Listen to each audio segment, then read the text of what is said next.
Olá, sejam bem-vindos, telespectadores da TV UFSC. Agora começando mais um UFSC Entrevista e desta vez recebendo aqui como convidado o professor Carlos Zárate Blades. Ele é diretor do Laboratório de Imunorregulação do Centro de Ciências Biológicas da UFSC. Seja muito bem-vindo, professor. O prazer é meu, obrigado. Recentemente, o professor deu uma entrevista à Agência de Comunicação da UFSC, a AGCOM, e indicou quais máscaras seriam de fato eficazes contra a Covid-19 e quais não seriam. Como é um assunto tão importante, ainda mais agora no mês de março de 2021, em que Santa Catarina bateu o recorde de mortes, ultrapassando 1.600 mortes neste mês, é uma informação que merece ser amplamente difundida. Então, por favor, professor, nos diga quais máscaras são de fato eficazes contra a Covid-19. Bom, agradeço muito o convite e realmente é uma coisa de que precisamos novamente falar bastante para a população, porque está tendo muita confusão, né? E lastimosamente isso se deve a esse fluxo e esse encontro de informação, né? Usa, não usa e usa qual se usa, né? Então, quando deveríamos ter uma única direção, um único direcionamento geral para facilitar com que as coisas caminhem melhor. Bom, basicamente a gente pode classificar as máscaras em dois tipos. Aquelas que são feitas caseiramente, né, as máscaras caseiras, e aquelas que são feitas de forma industrial. Ambas são efetivas. O que vai dizer quanto efetivas são dois elementos muito precisos. Um é como essas máscaras estão feitas, né? E dois, sobretudo, como o usuário realmente usa essa máscara. Então, aí temos as máscaras caseiras. E as máscaras caseiras, elas já apareceram vários estudos, todos internacionais, a respeito de qual é a estrutura mais eficiente para conseguir filtrar de uma forma bem próxima das máscaras industriais. Então, hoje sabemos que essa estrutura, vou te mostrar aqui a máscara que eu tenho, é uma estrutura feita de algodão em duas camadas, então uma camada interna, uma camada externa, certo? Ela não tem que ter costuras no meio. A máscara caseira é muito importante que isso não aconteça, porque não existe uma forma efetiva realmente de fazer caseiramente a costura aqui, sem que ela seja permissiva aos aerossóis, né, que são os que carregam de fato o vírus. E por dentro, a máscara de algodão tem que ter um elemento filtrante, que pode ser outro tecido, ou como neste caso, pode ser uma toalha descartável que a gente pode comprar no supermercado, feita de polipropileno, o polipropileno combinado a viscose. E claro, como são toalhas descartáveis, elas são combinadas também a uma certa porcentagem de celulose, o que está completamente ok. E inclusive estas também se podem lavar juntamente com a máscara e se pode reutilizar por umas 4 vezes, tá? E depois se descarta e se volta a utilizar uma outra destas dentro da máscara. Essa máscara caseira, dessa forma, 3 camadas, ela é muito efetiva para conter os aerossóis que levam os vírus. Se aproxima muito das máscaras cirúrgicas, que já fazem parte do segundo grupo de máscaras, que são as máscaras industriais. Agora, nas máscaras industriais, nós temos de 2 tipos. As máscaras cirúrgicas. Então, se você percebeu, a máscara caseira que eu mostrei antes simula este modelo, certo? Que é esta máscara cirúrgica, né? Basicamente. E como a anterior, ela tem pliegues que fazem com que a gente consiga moldar depois na cara. Tem um elemento aqui que vai fazer com que a gente consiga colocar no rosto. Mas qual é a grande desvantagem da máscara cirúrgica? Isto. Então, este espaço não é possível de fechá-lo quando uno usa a máscara simplesmente assim. Então, só que a máscara cirúrgica boa é aquela que é composta por 3 camadas de tecido. Então, aqui já tenho uma cortada dessas cirúrgicas para mostrar para vocês. Tá? Então, tem 3 folhinhas. Então, é uma máscara tripla. E isso é fundamental, porque só a máscara cirúrgica tripla oferece o grau de segurança superior a qualquer máscara caseira, e que se aproxima das N95, que vamos falar daqui a pouco. Né? Só que no mercado, uno tem que tomar muito cuidado. Tanto com as máscaras caseiras, com certeza, porque tem máscara caseira que é feita de tecidos que se esticam. Quando o tecido se estica, se abrem os poros do tecido. Então, é como abrir janelas para deixar entrar o ar. Né? Isso não funciona. Nas máscaras cirúrgicas, a mesma coisa. Por exemplo, esta máscara cirúrgica, comprei o outro dia na farmácia, avulso. Ela bem empacotadinha, de uma forma bem legal.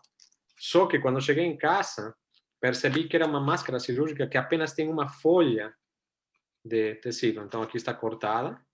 Então, ela não protege nada. Não protege nada. Obviamente, se é que eu tenho uma saída, não sei, de emergência, eu não tenho absolutamente nenhuma outra máscara, a não ser tenha que usar esta, logicamente que eu iria tomar mão desta. Mas, realmente, para outro tipo de situação já programada, não, isso não me serve para nada. Né? Então, ela tem que ser tripla.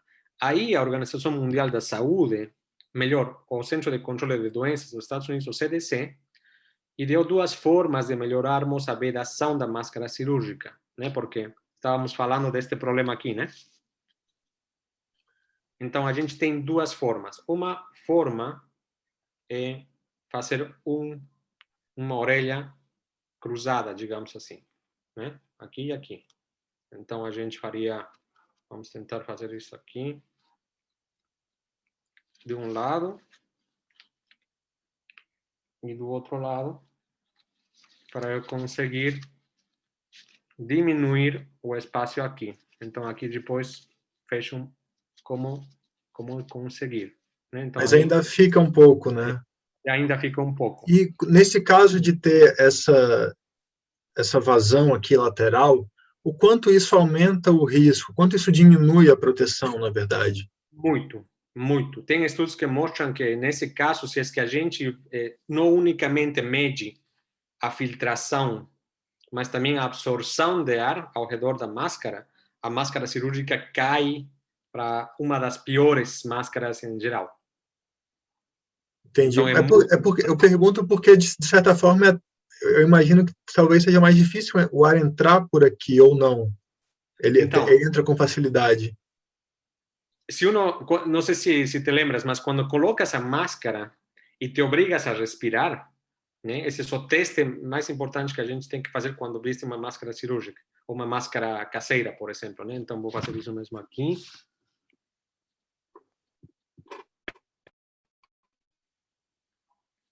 Para ver se esta máscara realmente funciona, eu tenho que inspirar, certo? Na máscara que é boa, você tem que sentir que o ar atravessa a máscara. Quando você inspira e quando você expira. Se você está sentindo ar por aqui, ou por aqui, ou por aqui embaixo, mesmo que seja, ela está funcionando de forma errada. Então, por exemplo, as máscaras muito grossas vão te fazer pegar o ar, você vai respirar, mas você está pegando ar pelas laterais.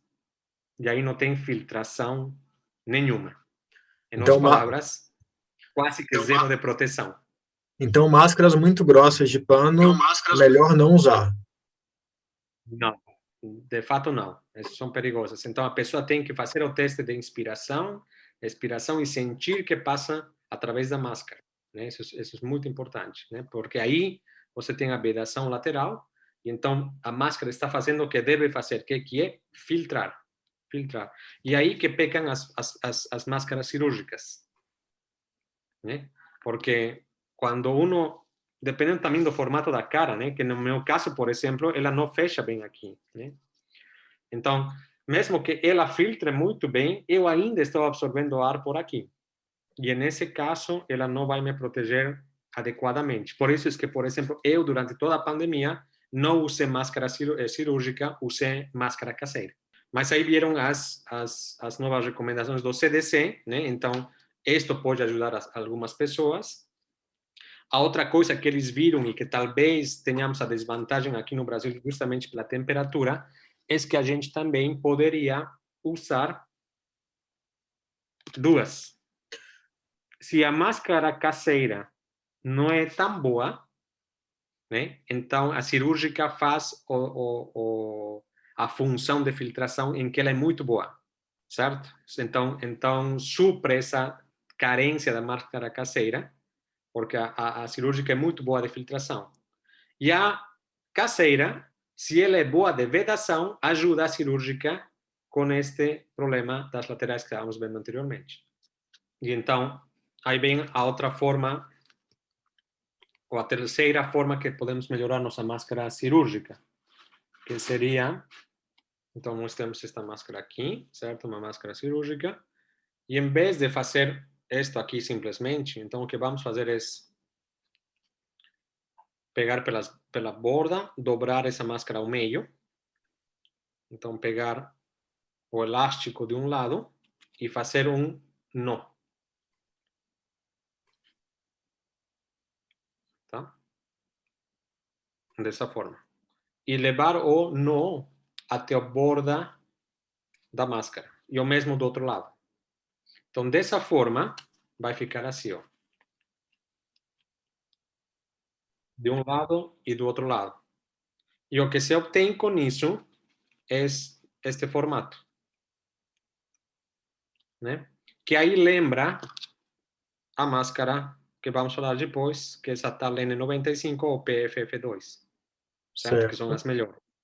Então, dessa forma, então, a ideia é que ela melhore muito na sua capacidade de vedação lateral. Tá? Mas, nesse caso, a pessoa tem que amoldar aqui, e aí é mais fácil, porque aí a veda melhor, tá vendo? Então, isso aproxima bastante mais a N95, né? E então a filtração dela é muito mais clara que está sendo feita aqui, o que é ótimo, né? Então, essa é a melhor forma de melhorar a máscara cirúrgica. E aí entramos no terceiro tipo de máscara, o segundo tipo de máscara industrial, que são as recomendadas agora, que são as PFF2, né? Aqui está PFF2, né? E as pessoas normalmente falam, N95. Sim, são N95 no modelo estrangeiro, se não me equivoco, dos Estados Unidos. A catalogação nacional é PFF2. Ou seja, N95, PFF2 é o mesmo. Então, estes respiradores, né, são os mais indicados para uso atual. E qual é a grande vantagem? A grande vantagem, logicamente, é que eles vão a fazer a melhor vedação, né? Aqui, né, nas laterais. E, mas antes falamos que não podia ter esta costura aqui no meio. É que aqui já não estamos falando da tua capacidade ou minha capacidade de costura, né? Isto é industrial. Então, isto vem selado de uma forma que não oferece chance de que funcione errado, né? Que é isso que não conseguimos fazer com as máscaras caseiras, né? Este elemento de vedação também é importantíssimo, né? Aqui em cima, para deixar isso aqui. E, logicamente, os elásticos com os quais a gente vai segurar na nuca, né? Que essa outra coisa em que o respirador agora não está preso nas orelhas, mas ele está preso na nuca, né? Então ele fica muito mais próximo da cara da pessoa. Então, essas são todos os tipos de máscaras que temos agora disponíveis, né? E aí vem a outra situação, né? Não podemos pensar que a máscara, o uso da máscara, nos dá um passaporte de isenção de infecção. Não. O que significa isso? Significa que as máscaras são uma das 3 medidas fundamentais para nos manter não infectados. Porque a máscara não vai conseguir fazer seu trabalho se eu vou a um local aglomerado, mesmo que eu esteja com uma N95. Então, é melhor que eu vá, por exemplo, a um supermercado, a um consultório médico, a visitar a um parente que está no hospital com uma N95, que com uma cirúrgica, que com uma caseira. Neste momento agora da pandemia, não, você deve fazer isso. Tem que ir com uma destas para esses locais aglomerados, ou seja, perigosos. Mas, mesmo nesses locais, e mesmo vestindo isto, para que você tenha proteção, precisa manter o distanciamento das outras pessoas e precisa, quando você tocar em maçanetas, em objetos que você sabe que outras pessoas poderiam ter tocado, passar o álcool e higienizar as mãos. Então, essas 3 medidas vão juntas, não vão separadas. Então, não adianta eu comprar uma caixa de N95, ir ao trabalho, mesmo que não seja nesses locais de grande aglomeração, mas eu bato papo com meus colegas de trabalho na hora do almoço, mesmo que seja com máscara, mas estamos todos juntos lá por 1 hora. A proteção cai muito. De nada serve que eu fique com a máscara, né? Toque nas coisas e depois, estando com a máscara, mesmo assim, eu passe a mão nos olhos, por exemplo. Não estou mais protegido. Então, as 3 medidas vão juntas. Perfeito.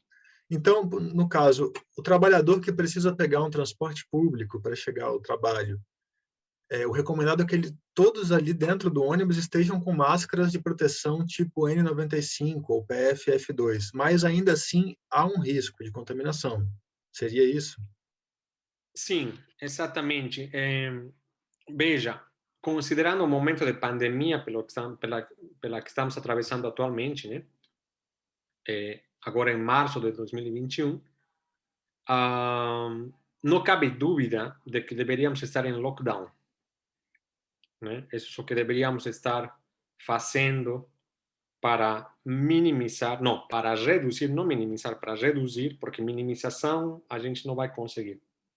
Mas para ter uma redução importante desse número de óbitos terrível que você mencionou no início da entrevista, precisávamos estar em lockdown e não estamos. Então, qual é a recomendação atual para as pessoas em geral? Precisamos caprichar muito nas 3 medidas: uso de máscaras, distanciamento e lavado de mãos. E então, nesses locais perigosos, particularmente perigosos, como, por exemplo, transporte público, o que seria ideal seria que as pessoas tenham uma N95, pelo menos para esses locais, né? E aí entramos na possibilidade de reuso, né? Porque, obviamente, a gente não quer... bom, se a gente pensa na prática, para a grande maioria das pessoas, comprar uma N95 de uma forma descartável, ou seja, uso uma vez e jogo fora, realmente vira um orçamento adicional à nossa economia já complicada, certo? Então, o que podemos fazer nesse sentido? Podemos reusar as máscaras e talvez podamos falar disso na seguinte pergunta, né? Mas para terminar o que você mencionava, sim, então devemos ter N95, um certo número, para aqueles locais especialmente perigosos. E só para fechar esse assunto, e a contaminação pelos olhos? Claro, se você colocar a mão no olho, tem uma chance enorme de contaminação, mas apenas pelo ar. Existe esse risco grande, por exemplo, num transporte público, mesmo com uma máscara adequada, existe a chance de contaminação pelos olhos? A chance sempre existe, né? E os estudos são feitos mal que mal, mesmo que muitos deles usem umas tecnologias realmente boas, nenhum deles recria a situação real, né? Por quê? Porque normalmente essas medições são feitas, por exemplo, em tempos curtos para, por exemplo, o usuário, né? Um usuário fica em um ônibus, pode ficar até 1 hora em chegar em casa, certo? Outra hora para voltar para casa. Então, essas medições normalmente duram poucos minutos, ou mesmo se duram horas, também não tem a variedade de situação que um ônibus tem, né? Diferentes pessoas, com diferentes pulmões, com diferentes capacidades respiratórias, se estão infectados alguns com diferentes graus de infecção, né? Então, risco sempre há. Isso é o que se fala agora. Não existe local seguro. O único local seguro é dentro de casa, não sair, né? Então, cada vez que ponemos o pé para fora de casa, estamos correndo um risco. Em relação agora, claro, falando da pandemia. No dia a dia normal também é assim. Mas agora, em relação à pandemia, temos esse risco e não podemos dizer que estamos seguros. Então, esse sentido de perigo deve existir nas pessoas. Precisa existir para que nos protejamos. O senhor mencionou viagens de ônibus que às vezes demoram 1 hora entre a casa e o trabalho, né, da pessoa que está no transporte público. E no caso das pessoas que estão de fato viajando de ônibus ou de avião e tem que ficar muitas horas nessa viagem, qual é o ideal a se fazer? Por quanto tempo a máscara ela te garante a proteção e, em caso de precisar trocar de máscara, de que forma é melhor fazer isso? Então, certamente, é outra ótima pergunta. Então, estas máscaras N95, elas garantem proteção, ou seja, performance para o qual foram feitas entre 4 a 6 horas, tá? Já as máscaras cirúrgicas, em teoria, são também 2 horas, 3 horas, talvez 4 horas. As caseiras, mesma coisa, dependendo da caseira. Então, eu gosto, pelo menos eu, na minha opinião pessoal, eu prefiro colocar o assunto em termos de bom senso, né? E esse bom senso aplicado a quê? A umidade da máscara. Então, se a máscara ficou úmida, não importa que seja em meia hora, significa que já não está protegendo a pessoa. Então, a umidade da máscara é muito importante de ser percebida pela pessoa. Porque quando se umedece, o tecido que compõe a máscara altera suas propriedades de filtração. E com isso, então, a chance de ser infectado cresce exponencialmente. Então, eu prefiro passar essa informação de que quando você sinta sua máscara úmida, significa que é hora de trocar essa máscara. E para Obviamente, trocar, de que forma seria o mais adequado? Se, por exemplo, você está no meio de uma viagem de ônibus, no meio da estrada ou dentro de um aeroporto, qual a melhor recomendação para poder trocar de máscara? ótimo. Vamos pensar em avião, né? Então, em avião eu levo máscara N95. Em ônibus eu levo máscara N95 também. O avião é um lugar muito mais fechado, né? Às vezes até mais que o próprio ônibus, né? E obviamente com uma lotação bastante maior que um ônibus, né? Então, o que eu devo fazer?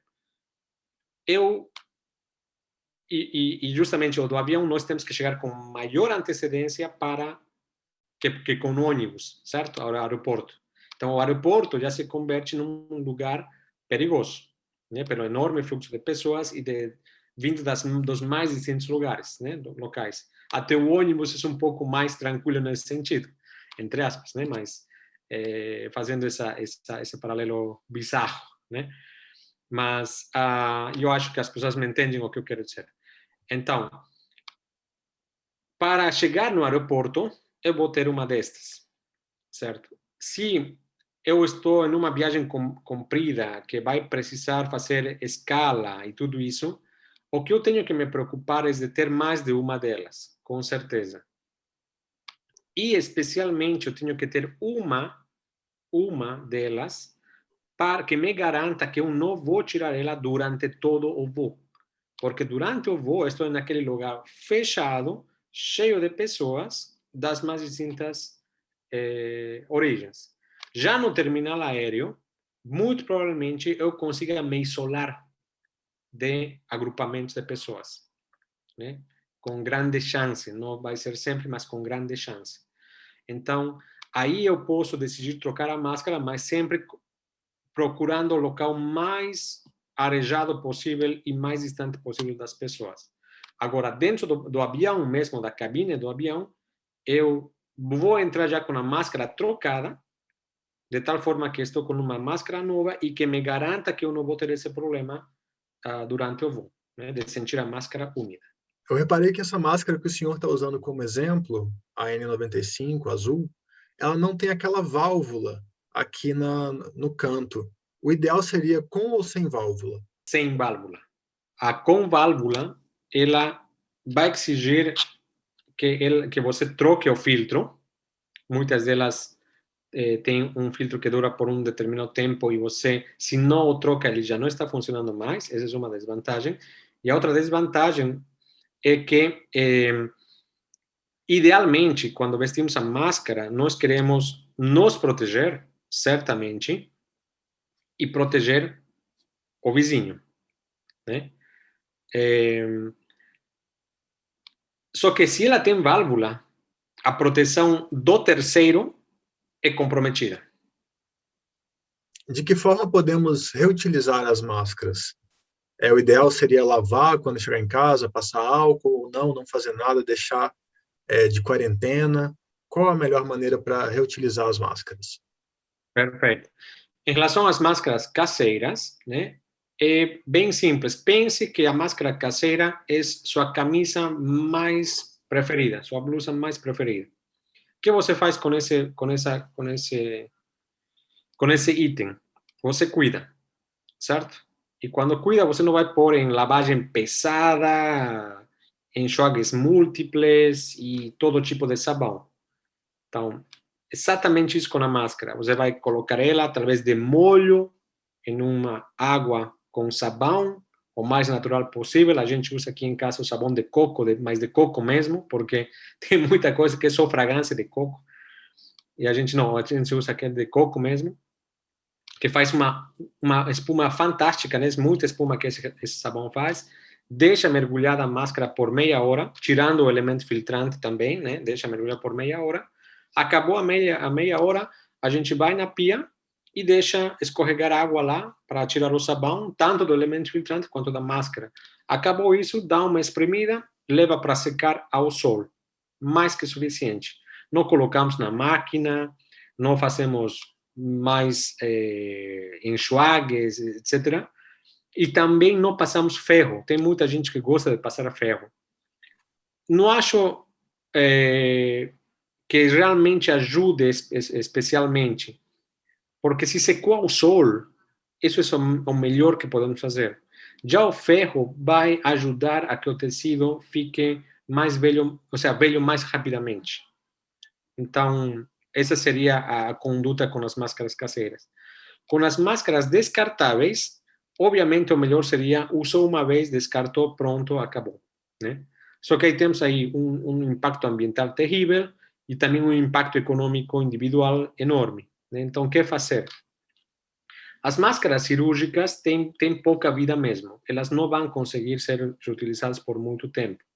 O melhor seria que, uma vez que a pessoa sentiu que essa máscara ficou úmida, essa sabida que realmente você tem garantia de proteção.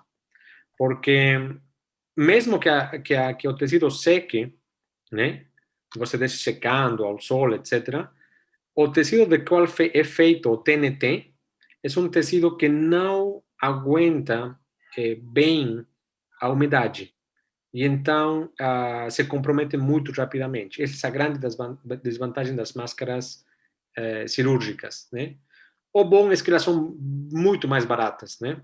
Se uno compra em quantidade, então a coisa fica um pouco menos complicada.